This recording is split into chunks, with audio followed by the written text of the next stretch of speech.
안녕하십니까. 신인근의 군사TV 디펜스 브리핑입니다. 오늘도 역시 아주 중요한 군사 안보 국방 무기 관련 소식 간추려서 브리핑 해드릴 텐데요. 지금 이 북유럽 그리고 흑해 이런 지역에서 미국과 러시아가 일진일퇴의 공방을 벌이면서 서로에게 강력한 도발을 하고 있는데요. 어제 알려드렸던 것처럼 미국이 러시아에게 엄청난 도발을 하니까 러시아가 여기에서 보복을 하네요. 어떤 보복을 했는지 한번 보겠고요. 그리고 터키가 우크라이나에게 무인기 판매했죠. 그 무인기를 가지고 우크라이나가 러시아가 지원하는 돈바스 반군을 때려버리니까 러시아가 완전히 발끈했는데 보겠습니다. 터키의 우크라이나 드론 판매 확대가 결국 푸틴의 분노를 사고 말았다는 소식입니다. 이대로라면 러시아와의 협력이 유력하게 검토되고 있는 터키 차세대 전투기 TFX 개발이 엎어질 수도 있다는 관측이 나오고 있습니다. 최근 우크라이나 정부가 동부 돈바스 반군에 대해 터키제 무인기 바이락타르 TB2를 동원해 공습을 실시한 것을 두고 러시아 크렘린궁이 직접 성명을 내서 터키와 우크라이나에 경고 메시지를 전했다고 디펜스 포스트가 현지 시각 10월 28일 보도했습니다. 드미트리 페스코프 크레물린궁 대변인은 27일 기자회견을 통해 우리는 터키와 정말 특별하고 좋은 관계를 맺고 있지만 불행히도 터키가 우크라이나군에 그런 무기를 전달해서 민간인을 공격하는 범죄에 사용됐다는 점을 우려한다 라면서 터키는 우크라이나에 무인기를 제공하는 것을 재고해야 한다 라고 경고했습니다. 터키는 우크라이나와 바이락타르 TB2 50대 직수출 계약은 물론 키예프 인근의 드론 생산 공장을 짓고 바이락타르의 다양한 드론을 우크라이나에서 생산하기로 합의했는데요. 우크라이나가 구매한 터키제 드론이 실전에 투입되어 친러 반군을 공격하는 데 사용되자 러시아는 외무부와 국방부가 나서서 이를 조사하고 있다며 정부 차원의 대응을 할 것이라고 경고했습니다. 러시아의 입장은 돈바스 반군은 민간인이며 우크라이나는 이들에 대한 무력 공격을 중단해야 한다는 것인데요.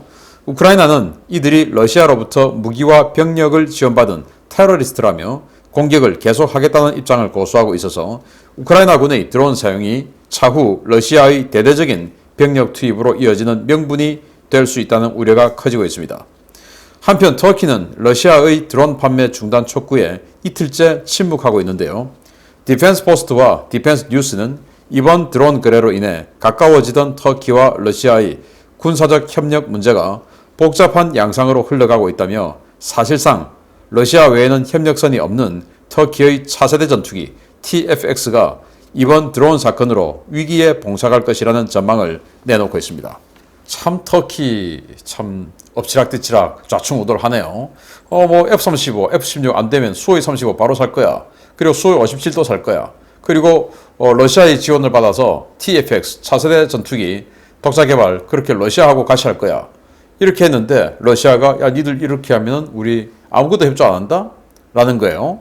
우크라이나와 러시아는 지금 완전히 그냥 특히 우크라이나 입장에서는 생사를 걸고 러시아에 대항하고 있죠. 그냥 눈 뜨고 크림반도를 뺏겨버렸지 않습니까? 물론 우크라이나는 아직도 크림반도는 우리 거다. 러시아 나가라. 그렇게 주장하고 있지만 러시아는 요지부동이죠. 나갈 가능성 1도 없죠. 그런데 크림반도 뒤쪽에 있는 그 도네츠크, 돈바스 지역을 다 먹어버리려고 여기에 있는 과거 러시아계 주민들을 부추겨서 반군 조직을 하고 여기에 또 러시아 정규군이 섞여 있고 그렇게 해서 우크라이나 정규군에 대항하고 이렇게 해서 이 지역을 장악해서 국민투표 또 붙여가지고 야 우리 러시아가 좋아 러시아로 가자 라고 하는 그런 독립투표를 하기 위해서 지금 돈바스 반군을 부추기고 있는 게 러시아고 그걸 막아내기 위해서 우크라이나 정부군은 그 돈바스 반군을 때리고 있죠. 그런데 직접 여기서 병력을 만들고 있는 그런 병력들을 향해서 우크라이나도 직접 진짜로 정규군을 보내면 서로 간에 교전하다가 사상자 발생하니까 우크라이나 입장에서는 부담스러웠는데 아니 터키가 이렇게 값싼 무인기 200만 달러짜리를 내니까 야 이거 너무 좋네 해서 사가가지고 그걸 가지고 대전차 미사일을 가지고 그 돈바스 반군의 견인포 이런 걸 때려버리니까 이제 푸틴 대통령이 열받아 버린 거죠. 그러면서 뭐라고 이야기하냐. 자, 우리 정부 차원에서 조사한다. 니들 민간인 죽인 거야. 라고 이야기하죠. 일단 정규군은 아니고 반군이니까 민간인은 민간인인데 우크라이나 입장에서는 그거 일반적인 민간인이냐고 테러리스트야. 라고 지금 서로 주장이 상충되고 있는 상황에 문제는 터키가 여기에 왜 주냐. 예를 들어서 뭐 아주 그 적국인데 우리가 아르헨티나와 영국이 지금 적국이지 않습니까? 그런데 우리가 아르헨티나에 FA50을 팔려고 했는데 그 FA50에 영국제 사출 좌석이 들어가 있으니까 영국이 우리 적국에다가 전투기를 판매하는데 거기 우리 영국제 부품이 들어가니까 그거 용납할 수 없어 해서 우리가 FA50 못 팔았지 않습니까?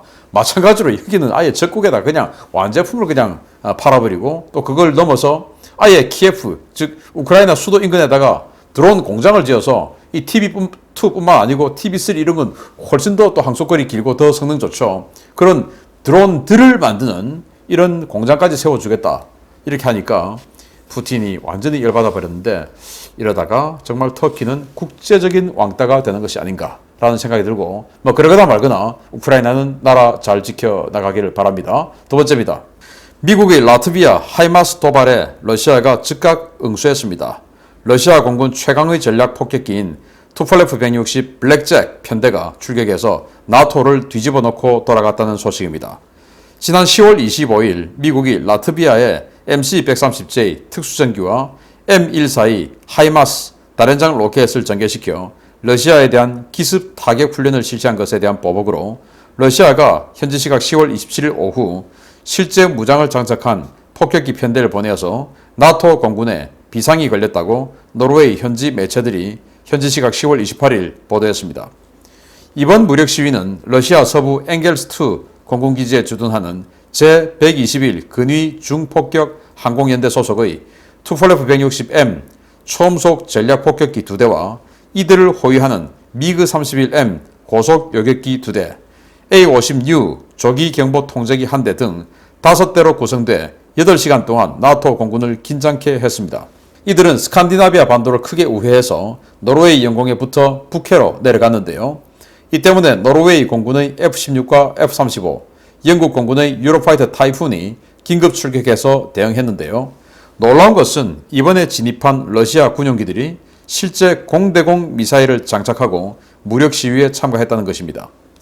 노르웨이 공군이 촬영한 사진 속의 미그-31M은 사거리 400km에 달하는 초장거리 공대공 미사일인 R-37M, 나토 분류명인 AA-13X를 무려 4발이나 장착하고 있는 모습이 식별됐는데요.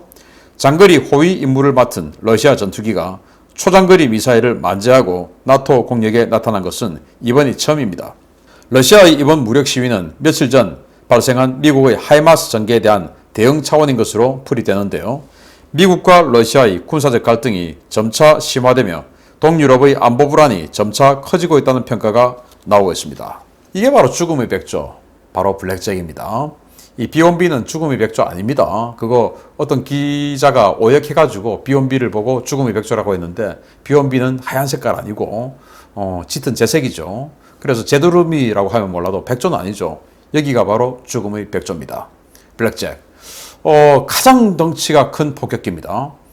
여기에 뭐 내부 무장창이니까 여기 어떤 무장을 탑재를 하고 이 블랙잭 2대가 떴는지는 모르겠고 이 블랙잭을 호위하는 미그-31, 미그-25의 발전형 개량형이죠. 이 미그-31M 여기다가 공대공 미사일 400km 날아가는 공대공 미사일 4발이나 장착하고 그냥 스칸디나비아 반도를 한 바퀴 휘감아 버렸어요. 어떻게 했냐? 자, 이 코스로 갔습니다. 이 코스로. 자, 여기 이제 엥겔스 기지에서 떠가지고 백해, 여기 백해 아니겠습니까? 백해를 지나고, 그리고는 이 무르만스크를 지나서, 그리고 이제, 여기가 핀란드, 여기가 스웨덴, 여기가 노르웨이 아니겠습니까? 그런데 노르웨이는 스칸디나비아 반도를 한 바퀴 돌아서 이 무르만스크까지 국경을 마주하고 있죠. 그래서 이 무르만스크 쪽을 돌아서 노르웨이를 완전히 감고, 이런 식으로 영국 쪽으로 들어갔습니다. 그러니까 노르웨이에서 F-16 뜨고 또 F-16이 또 F-35에게 바톤 터치하고 그리고 영국 쪽으로 내려가니까 영국의 유로파이터가 또 바톤 터치해서 요격하러 들어갔는데 보시다시피 블랙잭 2대 그리고 뒤에 A-50 조기 경보기가 쫙 따라 들어갔습니다. 그래서 이게 지난주에 라트비아에서 미국의 MC-130J가 제가 뭐 그저께 보여드렸었죠. MC-130J가 야전 비행장에 딱 내려가지고 바로 하이마스 딱 내려서 기립하고 쏘고 돌아가고 도망가는 15분 만에 끝내버리는 그렇게 해서 이 러시아 최대의 무역항인 상트페테르부르크나 이 칼리닝그라드 바로 발틱 함대가 있는 칼리닝그라드 여기를 타격하는 이런 훈련을 하고 돌아가 버렸죠. 그리고 그 며칠 전에 또 이 흑해에서는 B-1B 폭격기가 세바스토폴 크림반도 앞으로 쫙 지나갔습니다. 그랬더니 이제 러시아가 우리는 참을 수 없어. 우리도 보여줄게 해서 이렇게 노르웨이 그리고 영국을 완전히 그냥 자극하는 이런 무력 시위 블랙잭을 통해서 하고 그리고 남쪽에서는 이제 이 B-1B가 세바스토폴 크림반도 쪽으로 한번 보냈으니까 우리도 해. 그리고는 여기서는 백파이어 폭격기 세대를 보내가지고 루마니아 나토 아니겠습니까? 루마니아 앞을 완전히 또 한번 휘젓고 그리고 돌아갔습니다.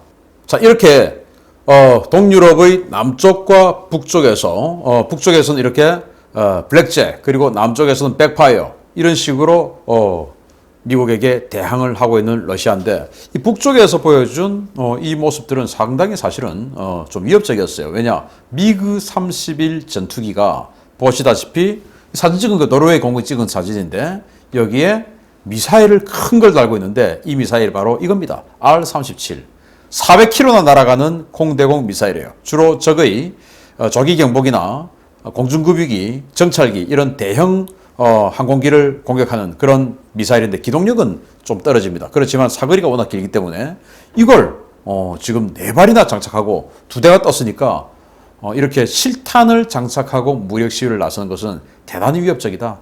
물론 이러다가 진짜로 우발적인 상황이 벌어질 가능성은 아주 낮겠지만 그렇지만 이렇게 실탄을 장착했다라고 하는 것은 그런 우발적인 상황이 있어도 감수하겠다라는 의지의 표현 아니겠습니까? 부디 더 이상 긴장이 고조되지 않는 유럽이 되기를 기대합니다. 군사정보 알려드렸습니다. 마치겠습니다. 감사합니다.